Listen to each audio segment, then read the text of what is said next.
There's no question in my mind that this intelligence community assessment that President Obama ordered be published, which contained a manufactured intelligence document. It's worse than even politicization of intelligence. It was manufactured intelligence that sought to achieve President Obama and his team's objective, which was undermining President Trump's presidency and subverting the will of the American people. That's really the point here that I think is most important, Maria, and you said it in your opening. Accountability is essential for the future of our country, for the American people to have any sense of trust in the integrity of our democratic republic.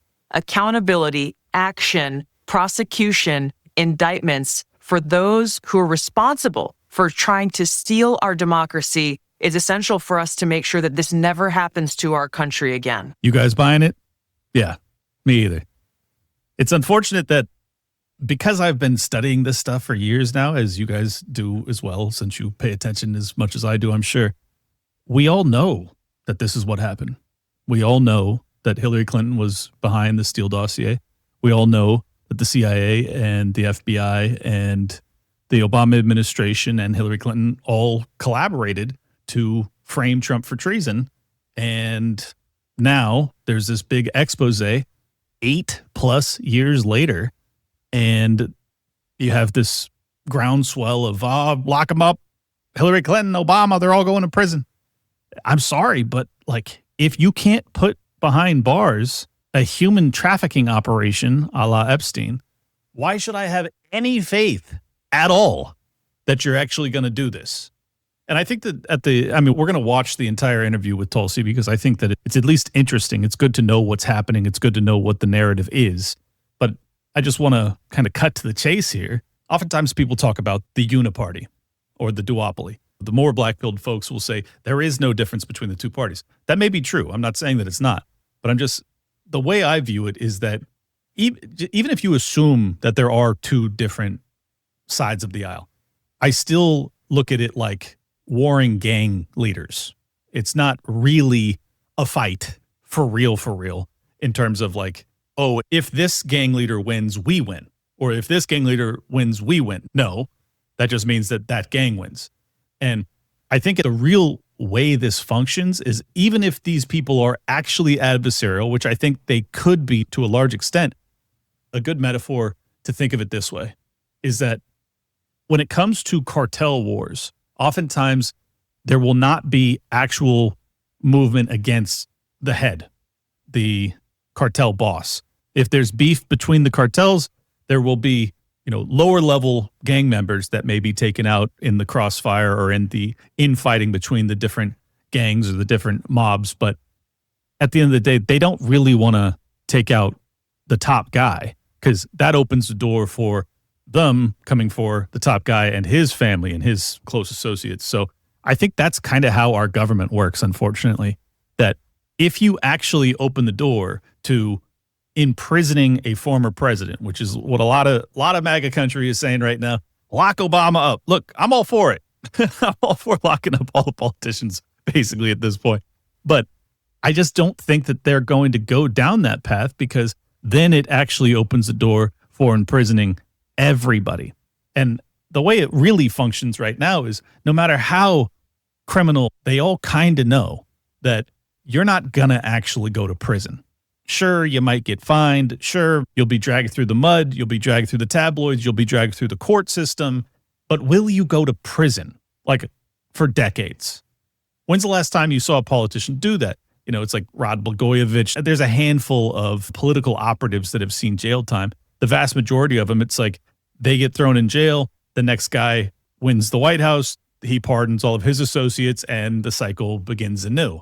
No one ever actually goes to prison. And they never really go to prison for the things that they ought to go to prison for, like war crimes. They go to prison for like tax evasion, which is just not good enough. I mean, I want to be very clear. I am not downplaying what Obama and that entire camp did to the Trump administration. It is egregious. I think it could be argued that it's treason, espionage of sorts. I don't even know what the actual technical laws violated are, other than they are grievous, very, very severe. So would I like to see justice restored? Yeah, Of course. I would love to see politicians be put behind bars for corruption and criminality. The vast majority of them ought to be. But will they be? Will they actually open Pandora's box? And a lot of people thought that Pandora's box had been open when Donald Trump was facing 800 years behind bars. But was he really? And I'm not sure. I mean, maybe he was. I don't know. He certainly faced a lot of trials, but it's like as soon as he won the election, they were just kind of gone. And all of the threats against him were just poof, vanished. You're back in power. All right, well, we tried to keep you out. You got it. Now, what are you going to do with it? Trump and his administration have an opportunity to prove you, because I assume you're as jaded as I am, they have an opportunity to prove you and I wrong. Actually throw the book at these criminals. Do it. I'm begging to be wrong. Please let me be wrong. I would love to see 24/7 wall-to-wall coverage of the Barack Obama trial in Southern District of New York or DC or wherever it would be held. I just don't buy it. I just don't think you're going to do it. Are these people criminals? Yes. Should they go to prison? Yes. Will they? No, not gonna. Tell me I'm wrong. In my role as the Director of National Intelligence, I oversee 18 different intelligence community elements.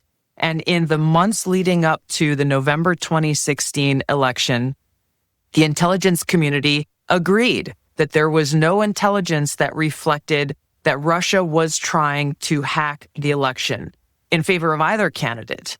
Russia did not have either the intent nor the capability to be able to impact the outcome of the United States election. There was a shift in early December, the first week of December. Again, another document was produced by the intelligence community, a president's daily brief that was consistent with every other assessment that was done previously leading up to the election.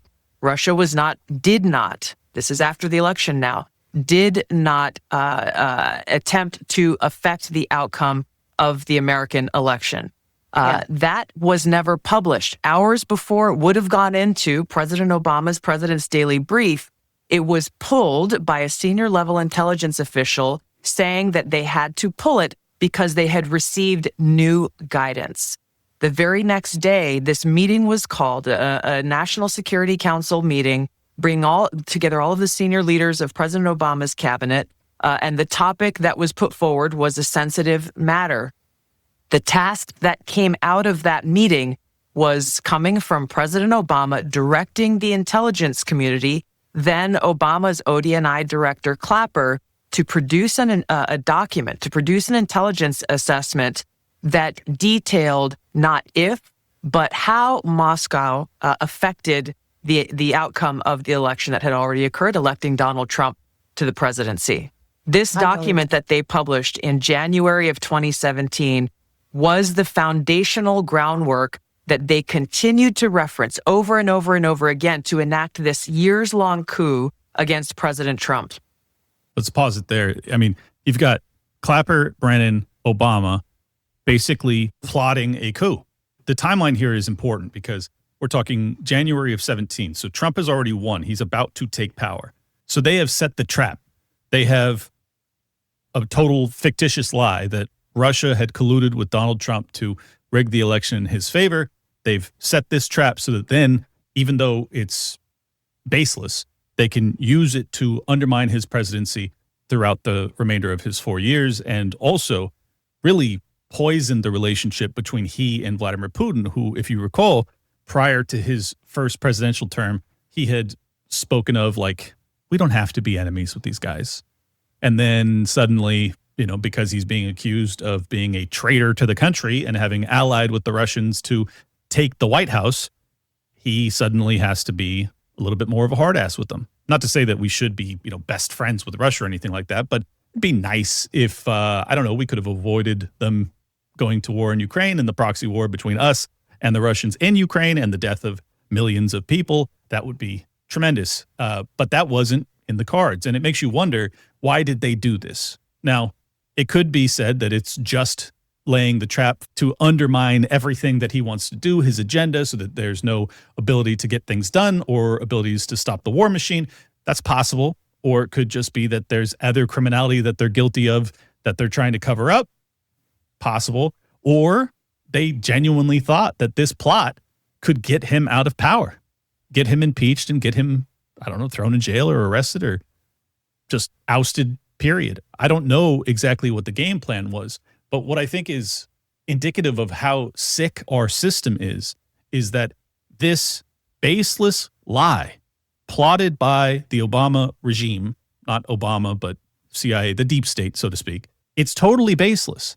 And yet there is a 4+ year, I mean, really longer than that, but certainly 4 years of investigations and prosecutions and whistleblowers and this and that. And what will be the response?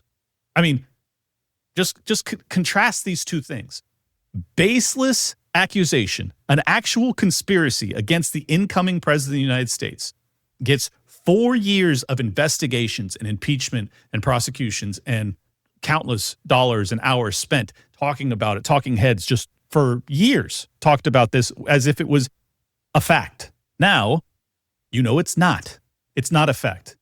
Will we have years of prosecutions and investigations and wall-to-wall coverage and talking heads going, no, I don't think we will. And I think that that's a really good example of how sick this system is, that a genuine hoax, Russia collusion, genuine hoax, this genuinely not a hoax, a real deal plot to steal the presidency, and you get nothing. I mean, that's my expectation. As I said, I hope I'll be proven wrong. We need to be proven wrong. The rich and the powerful, as I said in the past 3 episodes when I'm talking about Epstein, it's not really about Epstein. It's about, can we, the American people, expect the political elite, the connected, to serve hard jail time when they commit grievous actions? Well, when it comes to kids, the answer is no. When it comes to them waging aggressive wars against each other, I guess we're about to find out. There's no question in my mind that this intelligence community assessment that President Obama ordered be published, which contained a manufactured intelligence document. It's worse than even politicization of intelligence. It was manufactured intelligence that sought to achieve President Obama and his team's objective, which was undermining President Trump's presidency and subverting the will of the American people. So yes, next week we will be releasing more detailed information about how exactly this took place and the extent to which this information was sought to be hidden from the American people, hidden from officials who would be in a position to do something about it. And that's really the point here that I think is most important. Accountability is essential for the future of our country, for the American people to have any sense of trust in the integrity of our democratic republic. Accountability, action, prosecution, indictments for those who are responsible for trying to steal our democracy is essential for us to make sure that this never happens to our country again. Preach, Tulsi. No disagreement there. But I think there's a few, check marks or dominoes lined up that really undermine people's faith in the system. I mean, first off, you already have a huge swath of MAGA world that doesn't believe in the outcome of the 2020 election when Joe Biden won. I don't blame them. He was essentially a cadaver. How the fuck did that guy win? He didn't even campaign. It was crazy. So you already have serious doubts about the legitimacy of election outcomes. Then you have the disparate treatment that comes from the judiciary when it comes to the J6ers or the Whitmer hoax. I mean, I don't even want to call that entrapment, because it's not really entrapment, because they didn't even get these guys to agree to do what they were trying to get them to do, which was kidnap Gretchen Whitmer. They just framed them. I mean, that's really what it was. They got them into a van and they said, or a truck or whatever, and they said, we're going to go do this. And these guys were like, yeah, no, we're not. And they're like, yeah, you're in on it, going to prison forever. I mean, it's crazy. So anyways, point being, people already doubt democracy. Now they doubt the judicial system. Then you have the Epstein case that is like another domino that gets toppled, and there's no faith at this point, particularly after the botched cover-up job that came from the Trump administration, in my opinion. So no faith on that. Then you have this, which is really a coup against the incoming president and what most people perceive to be one of the only outsiders to get the White House in the past my entire life. And is there any justice for these people that are responsible for that? And I think most people are faithless. They have no belief that that's actually going to play out that way. I mean, I'm sure some overly optimistic folks do, but I think if you've been paying attention, as long as I'm sure most of us have, why would you believe that? Why would you think that they're actually going to serve serious jail time or even be prosecuted? So you've got the election system, you've got the judiciary. Those are two kind of foundational building blocks for a functioning civilization. And then you also have the economic paradigm where people are increasingly becoming socialists because they think that, well, this is the capitalist system is failing and that it's, basically it's all nepotism. And if you're not connected, you have no chance of getting ahead. So might as well just sign up for socialism. In reality, it's really the product of crony capitalism and the fact that, yes, it is very hard to succeed in this system because it's not capitalism. It is not a free market. It's incredibly compromised. So I think that's another kind of pillar of the foundational building blocks of what made America good and special and functional, most importantly. So those are like check, like topple. I mean, once you get through those dominoes, it's very hard to stand one of them back up, much less all of them. And at this point, you have an opportunity. I mean, a small one, but you have an opportunity to stand one of those dominoes back up, to say, yes, the political elite can actually go to prison for the rest of their lives. Now, I, for one, think that that would be an incredibly important signal to the people of this country that, yeah, the system does still deliver justice. The problem, hate to be the black pill guy again, but the problem is that half of this country who already believes that Donald Trump represents fascism because the TV talking heads have been screaming that at them for the past 8 years or 9 or 10, they will perceive him prosecuting and locking up Barack Obama or any of these people as evidence that they're right, that this is fascism. And then you have the radicalized supporters of these folks that will almost certainly hit the streets and start rioting and burning stuff down. It's kind of a catch-22. I don't know how you make this work without, like, you have to pay a price if you're at the highest levels of power and you commit terrible crimes. But also, you have already propagandized your supporters to believe that if they try and do that, if they actually try and lock you up, well, then it's fascist, it's fascism, and you must rise up against it. I mean, that's the argument that they'll make. So, look, you got to give them credit. I don't like to, but like, they have set the frame so well that if you don't do anything, well, then the system is defunct and people will start to give up on it and start to give up hope, and revolution comes from that pathway as well. Or you do lock up your political opponents, and then you have the Democrat base, and particularly the more radical left version of it, that rises up thinking that they're now facing a fascistic regime because Rachel Maddow told them that Barack Obama is innocent as the driven snow, along with Hillary Clinton and Brennan and Clapper and everybody else. I mean, it's genius when you actually think about how they have manipulated people's minds to perceive things. You're referring this in a criminal matter. We are referring all of the documents that we have uncovered to the Department of Justice and the FBI for a criminal referral. Yeah. And do you believe that we will see prosecutions? I mean, our audience wants to know where this story goes from here. Will we ever see anyone held accountable for this incredible lie on the American people? I will do all that I can, and we have whistleblowers, actually, Maria, coming forward now after we release these documents, because there are people who were around, who were working within the intelligence community at this time, who were so disgusted by what happened. We're starting to see some of them come out of the woodwork here because they too, like you and I and the American people, want to see justice delivered. So we're going to provide everything that we have, everything that we will continue to gather to the Department of Justice for that direct intent and that direct purpose. There must be indictments, those responsible, no matter how powerful they are and were at that time, no matter who was involved in creating this treasonous conspiracy against the American people, they all must be held accountable. So all of our hopes and dreams ride on the shoulders of the AG, Miss Bindergate herself, phase 1 that never had a phase 2, Pam Bondi. That's what we're riding on. Look, I know that's how it works. Tulsi's not lying. She's like, yeah, it's a referral for investigations and prosecutions to the AG and the DOJ, and we'll see what happens. And you know, I'll take Tulsi at her word that she's sincere and that she's going to try and push that. But do you have any faith? Just sincere. Like if you think that I'm wrong, I would love, cheer me up. Tell me, drop a comment down below. Tell me why they're actually going to prosecute Hillary Clinton, Barack Obama, James Clapper, Brennan, Comey. Like, should they? Yes. Why do you have any faith that they will? Pam Bondi said that she had thousands of hours of Epstein on video doing terrible things. Now, there's no other clients.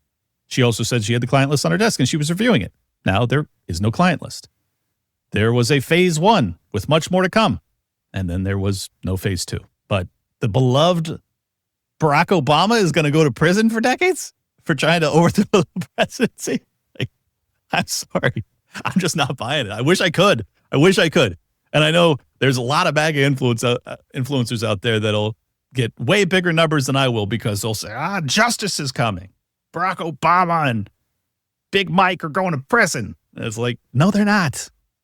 Show me, prove me wrong. Please prove me wrong. Why didn't Durham find it? Why didn't Mueller find it? Okay, what about the FISA judges? Because when you look at this seditious conspiracy aimed at overthrowing the U.S. government and an elected president, you have to consider also the black robes. You've got to look at the FISA judges. And how about the fact that the judge who gave a slap on the wrist to Kevin Kleinsmith, who was the FBI agent who lied on an official document about Carter Page, who was spied on for a year, that judge is Judge James Boasberg. He's still at his desk, and he's still trying to stop Donald Trump's agenda. I don't disagree with anything that Bartiromo is saying there, but here's the problem. If you start to prosecute judges for their corruption, oh man, will the MSNBC, CNN audience start to think that like fascism is for real here. And I am not saying not to do it. I want to be very clear. If you are corrupt, which many of these judges are, and almost all of the politicians are, and you've committed these terrible crimes or you've participated in them, you absolutely ought to be prosecuted. I'm not saying don't do that. I'm just saying put yourself in Blue Anon headspace and think about how they're going to perceive that. They already believe that they're fighting fascism, and they have no reason to believe that. There's no evidence whatsoever to believe that.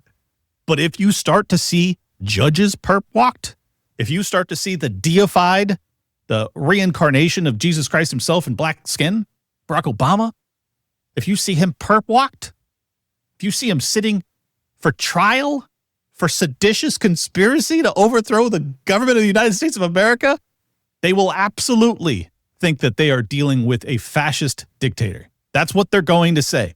So I'm not saying don't do it. I'm just saying they're going to respond in a way that is insane. Prepare yourself. This is of such historic consequence that it cannot be limited to one or two or three different people.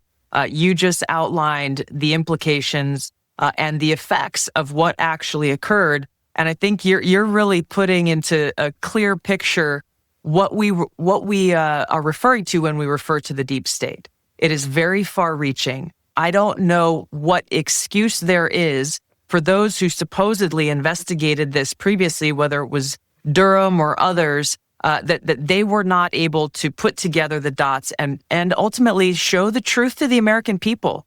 Now, mind you, John Durham spent years investigating the Russia collusion case. Years. Tens of millions of dollars investigating it. And he didn't come up with this. Consider the fact that, like, if you were listening to, I don't even know if I wasn't even doing my show back then. So this was more Dave Smith covering this, and he did a great job with it. Him and Robbie did an amazing job covering this. But I knew about this 6+ years ago. Like, anybody in my world, we knew about this fucking forever ago. And yet you have years of a top prosecutor like John Durham, this guy who's like, I mean, the way they talked about this guy, like, if there is anything fucking out of order, if there's any speck of dirt, John Durham's going to find it. He's going to lock everybody up. And what did he find? Nothing, because there was nothing. But why was there nothing? And why was this lie began? And you're telling me that John Durham investigated this for all those years, and he never came to the conclusion that this was all a plot? That Hillary Clinton and Brennan and Clapper and all these people created it? Whole cloth fiction? He didn't include that in his report now, did he? But Tulsi all of a sudden is a head of DNI, and she comes out with it, and it's like, well, yeah, then there's something deeply wrong with what Durham did too. But I mean, it's worse than that. I mean, it's not worse than that. It's just adding to that is Bill Barr, who came out and said, I think it was within a day, he was already parroting the line that Epstein had taken himself out in lockup. And it's just like, it's all so corrupt. It's so filthy corrupt at the highest levels. And if you're going to actually purge it, if you're going to actually investigate and prosecute or indict and prosecute and jail the people behind this, which is what we need. Let me be very clear. That's what needs to happen. But the reaction will be insane. And I just don't think that the American people have the spine for it, for the fallout that will happen in our civilization as a consequence of this. But it doesn't change the fact it needs to happen. It must happen. If you're going to have a functioning country again, where we aren't at each other's throats, where we actually have some semblance of an understanding of like our worldviews, just think about how incredibly separated our worldviews became as a consequence of the Russian collusion hoax. You have tens of millions of Americans, 100% convinced, most of them to this day, that Donald Trump colluded with Vladimir Putin to steal the White House, to steal the presidency from Hillary Rodham Clinton. That's what they believe. And then you have everybody else who's not a lunatic that knew for years and years that these people were out of their fucking minds and that didn't happen. But now, can investigations, indictments, and prosecutions and jailing of these people actually wake up the tens of millions that bought that lie for years and years and years? I don't know. I hope so. Some, I'm sure. Most, I'd say definitely not. All, you're crazy. No, you're not bringing the vast majority of these people back to the land of the sane.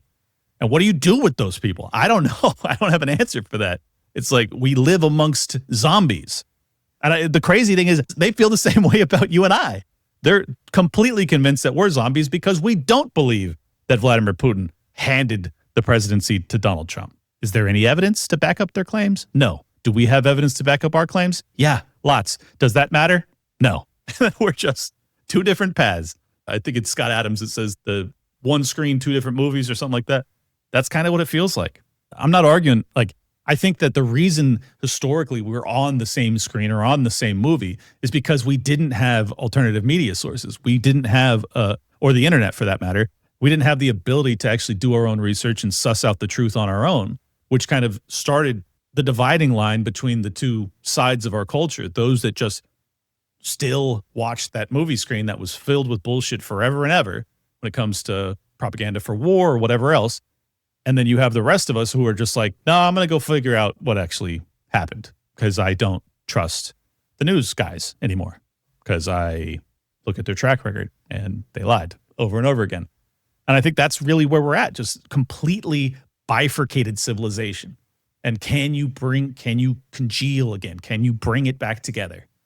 I don't know, but I will say, if you have a hope of doing so, you're going to have to do something like this, like what Tulsi is prescribing. You're going to have actual trials, preferably televised, where the evidence is presented and it's irrefutable. Text messages, emails. It would be even better if you had video or audio recordings. All of that would be helpful. If you could actually demonstrate, yes, this was a hoax. Yes, Hillary Clinton crafted the Steele dossier, Barack Obama, along with the CIA and the FBI, the spying operation and the completely made up intelligence reports that said that Russia was colluding with Donald Trump. That's the only way. That's the only way we have a chance at bringing our country back together.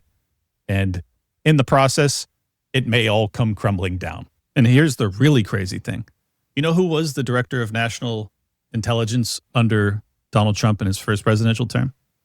who oversaw all of this, who would have had the capacity to get to the truth, just as Tulsi Gabbard has, that would be John Ratcliffe.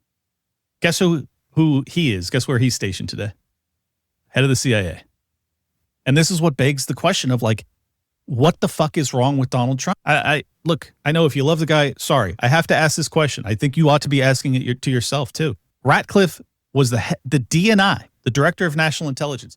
All of this information that Tulsi now has, he could have gotten to Donald Trump in his first presidential term. He didn't. Why? Well, because he's not on Trump's team. So why, for God's sakes, is this guy now the head of the CIA under Donald Trump in his second term after facing years of lies and prosecutions and impeachments and everything else? Why the fuck do you fail upwards? You basically oversaw an attempted coup, and then the guy that you tried to coup gave you a promotion. What sense does any of this make? It makes no sense, which is why, as I flip-flop constantly, because I'm like, Donald Trump was facing 800 years in prison. He had a bullet graze his head. He was impeached multiple times. The FBI spied on him. They did all of these things, the Russia collusion, the hoax, everything else. And I'm like, he must be an outsider.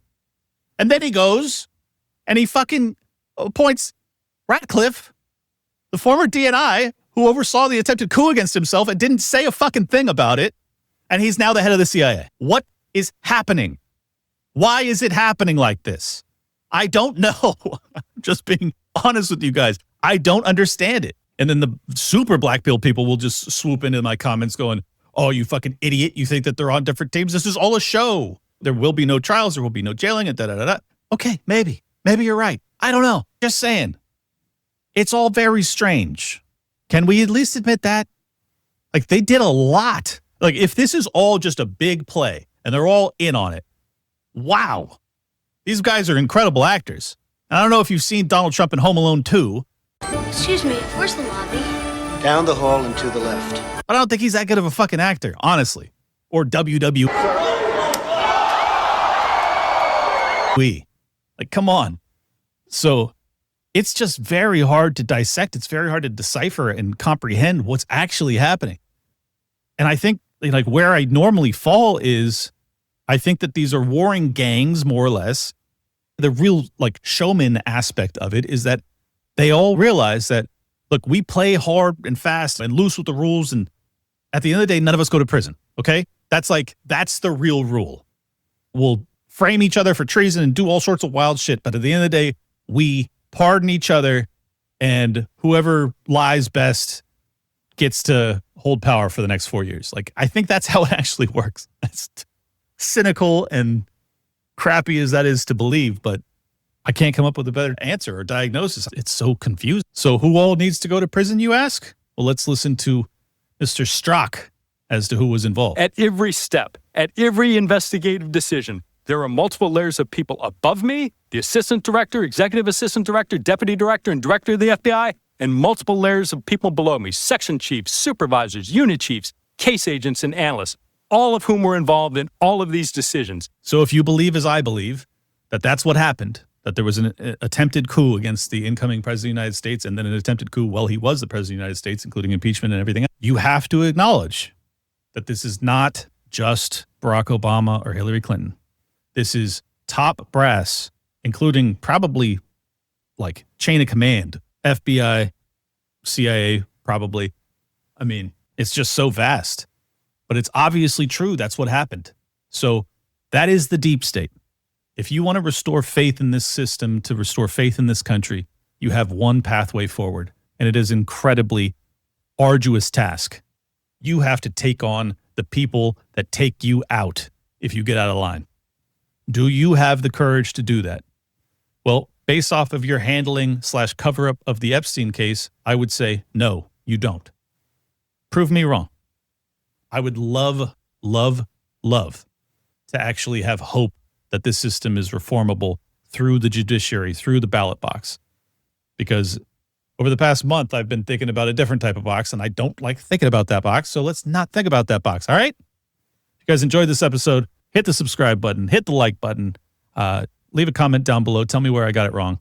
And yeah, this is Clint Russell. Thank you for tuning in, and we'll catch you next time. If you want to support the show, easy way to do so is subscribe. on X at Liberty Lockpod, and I'll follow you back. Or head over to mypillow.com and use promo code LOCKDOWN to pick you up some cozy-ass Giza sheets and be swell like Mike Lindell. Again, mypillow.com, promo code LOCKDOWN. We're out of here. Peace.